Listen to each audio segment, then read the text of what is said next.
with the previous days, nire-report ko ng artificial ba or hindi 26 because there have been big statements on this. As a difference, it's all positive. Yung letter, hindi yung kinokontrata na, ito ang kailangan namin from the distribution, the generating entities. So, ito yung binibili mo kuryente. Ito yung actually kinoconsume. Tapos, that this represents everybody who uses in mineral. May difference na everywhere. Walang consume less na kinocontract nila. Everybody's consuming more than they contracted. Ngayon, kailangan mag-produce yung dagdag ko sa kinocontract. Then you have this thermal basta yung barges. The power barges, we fear na masyadong mahal ang pangyayari doon sa cost of electricity to the consumer. Nobody wants to contract with it. Pero that is a portion that is not being dispatched. Tapos, meron rin yung base plants take 2 to 3 years to build. When did they come online? 2014, after going through all of the bureaucratic hurdles, all plants, ECC, community response, etc., etc. You have that coming on stream. 300 there. Then, the cooperatives have agreed to already contract for the next 300 also to induce those that will be setting up the base plants. So, pinagtatanong na natin dito is 2012 and 2013. 2012 and 2013. 2012, 2013, before the new ones come online. But I think we're already in the ballpark for even achieving the needs for 2020. Then there are additional, how many power barges that can be dispatched? 5. There are another 2 private and 3 NPC barges.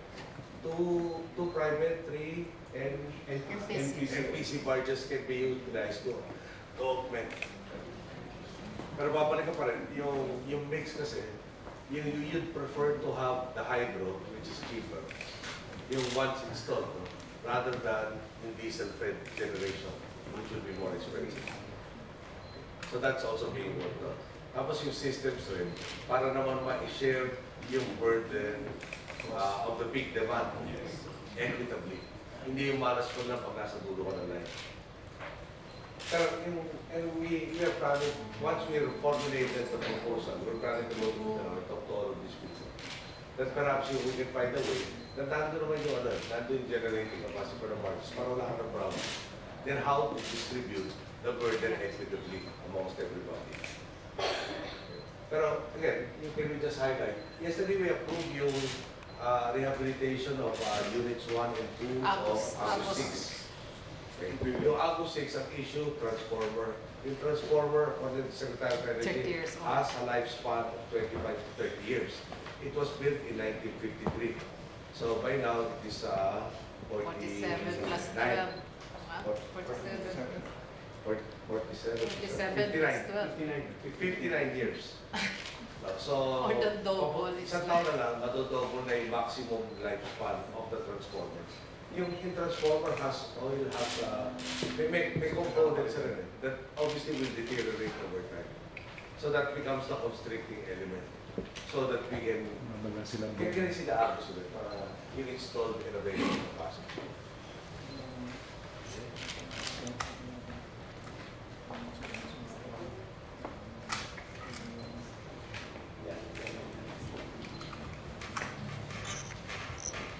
Diba layo eh?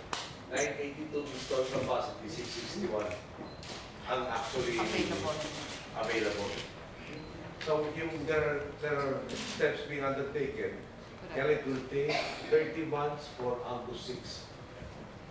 Pero dulo niya, it will extend the lifespan another 30 years. Yes. And it will increase from 50 megawatts di ba? To 69 megawatts. Another 19. Another 19 ay dadagas. Tapos, pag nahabol na tayo, get closer and closer to this one, the 982.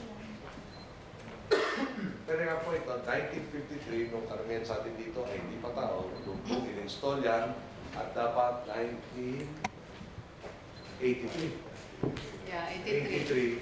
Meron na yung periodic maintenance, replacement, hindi na lifespan. Pero, inirita natin siya, mga pwede another 30 years. And sa mechanical device, hindi mo na mapapag-usapan. That's the thing lang. So kailan yun, sir? And what's keeping it from being dispatched? One is contributing to the grid, the other one has no contribution because nobody wants to buy the output. There is some direct effect to it. Nahihiligan. Abbreviation, PM. AP, can you go back to the thermal check? Back. This one. Back. Some more. There. Yeah, APP. Let's see, right? No, not that one there. There's another chart. ITPP is nahihiligan. Sa traffic. Yeah. We can have that. Yeah. Yan. So, Ito dalawa, di ba? Ito dalawa Yeah. margins. APP, MI1 and 2. Okay. Yung pinito, zero. You can generate 52, it's not about 50.2. It is available capacity is zero. hindi ma-dispatch. You can generate it, but nobody wants to purchase. Pwedeng tumaas, sir, yung power cost because they will be buying from this not too much. May tinitingnan kayo, ma'am, by how much pwedeng tumaas? Pwede ba present dito kasi na pula.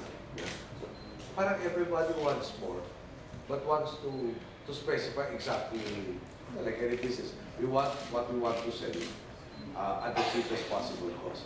Then, sa kanila na yung most expensive cost. Paano mo mangyayari? So they're all exceeding what they want, what they actually ordered to buy. They're contracted. So sir, the situation right now is parang you take it or leave it dun sa mga taga Mindanao na you have to take it na ito yung price or else walang kuryente. Kulang ang kuryente. Ganun. Napaka-brutal naman ang pagkatanong mo. Parang yung grabe, lako yung pakialam sila. Hindi nga naghahanap ka ng parang. So, yung parang everybody will say perhaps, bakit hindi tayo mag-hydro, dagdagan natin yung hydro. So they're maximizing yung improvements do sa Agus, yung flood drains na Baluwi. Ayos yung para ma-maximize yun. But, yung the Weather Bureau has already told us that there is changing weather patterns, which means less rain for Mindanao and more for the Visayas. So gagawa ka ng, assuming, meron pa ibang sources. Pupunta ka sa hydro lalo na dyan dahil some point in time, it will become really cheap. Pero alam mo naman, hindi masusustain, walang tubig. So, pogi kami kung gagawin namin yun, na binobola namin sila by 2030 na tayo kumulan. No, but this is the reality. We have to get from all sources. You want the green technologies also, especially the front now. Yung, when you generate coal to solar, the difference 20 times of coal to solar. Solar is, well, Dati 20%. ngayon nag-aaway pa kung anong presyo ng solar. Hindi naman bumababa. But it is not equivalent to coal. At the cheapest, yung solar is 3 times more expensive than coal. So, pogi tayo green. Basta bayaran natin yun. Kailangan, para may magtayo niya, kailangan may magbabayan. So, how do we actually do it? So, this is yung electricity is so essential. We're marking also on the electrification of 36,000 cities. So, this will be more demand that will be generated. Besides yung talagang increased economic activity in the country will generate all these needs for more electricity. Now, you just want to be fair. And that's why you have all of this an ongoing review. Also, the workings of the ERC amendments and Reforestation. The water supply of the sources of water for Thank you power. very much. Amongst the 12 that were approved yesterday, yung reforestation, but plus the livelihood aspect, plus yung support, yung farm to market roads, etc. Parang, remember we keep telling you now, we're coming up 7 billion. We're coming up with schemes whereby the upland communities, which according to the DNR already contains 20% of the population, we look at the tree as the means for them to have a livelihood, rather than to look at the tree as charcoal that should be cut down at the soonest possible time. Okay, so that's a 7 billion effort to ensure that the trees being planted will be guarded by the upland communities. They're all exceeding what they want.